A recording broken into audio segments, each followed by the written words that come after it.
Hi friends, என்னோட பையனுக்கு birthday. So அவங்களோட பர்த்டேவை செலிப்ரேட் பண்ணுறதுக்காக ஸ்கூலில் எல்லாருக்குமே ரிட்டன் கிஃப்ட் நம்ம கொடுக்கணும். அந்த ரிட்டன் கிஃப்ட் எப்படி மேக் பண்ணுறேங்கிறது தான் இந்த வீடியோவில் நான் மேக் பண்ணியிருக்கேன்.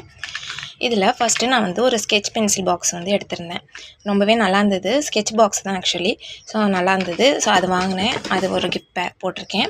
அதுக்கப்புறம் குட்டி குட்டி ஸ்லைம், அதுவும் ரொம்பவே சூப்பராக இருந்தது. ரொம்ப கூலிங்காக இருந்தது அந்த ஸ்லைம் வந்து. ஸோ அது ஒன்று வாங்கினேன். ஸோ அது ஒன்று போடுறேன். அதுக்கப்புறம் பபிள்ஸ். ஸோ பபிள்ஸ் வந்து குட்டி பபிள்ஸ். ஸோ இது பர்த்டே கிஃப்ட்டுக்கும் ரொம்பவே நல்லாயிருக்கும். ஸோ அது ஒன்று கொடுக்குறேன். அதுக்கப்புறம் ஓட்ஸ் பிஸ்கட் இது வாங்கியிருந்தேன். ஸோ பசங்களுக்கு வந்து ஜெல்லியும், கேர்ள்ஸ்க்கு வந்து ஓட்ஸ் பிஸ்கெட்டும் நான் வந்து போடுறேன். ஸோ அதனால் ஒரு டிஃப்ரெண்ட்டாக இருக்கட்டுங்கிறதுக்காக இது மட்டும் சேஞ்ச் பண்ணியிருந்தேன். ஸோ அது போடுறேன். அதுக்கப்புறம் ஒருத்தருக்கும் ஒரு கிட்கேட் போடுறேன்.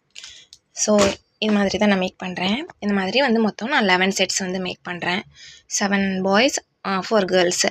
ஸோ எல்லாமே மேக் பண்ணிவிட்டு ஸ்கூலில் கொண்டு போய் கொடுத்துட்டு அவங்க கேக் வெட்டி செலிப்ரேட் பண்ணும்போது இந்த கிஃப்ட்டை வந்து ஒரு ஃப்ரெண்டுக்கும் என்னோடய பையன் ரிட்டன் கிஃப்டாக கொடுப்பாங்க. ஸோ ரொம்பவே நல்லாயிருக்கும் அந்த ஈவெண்ட்டு.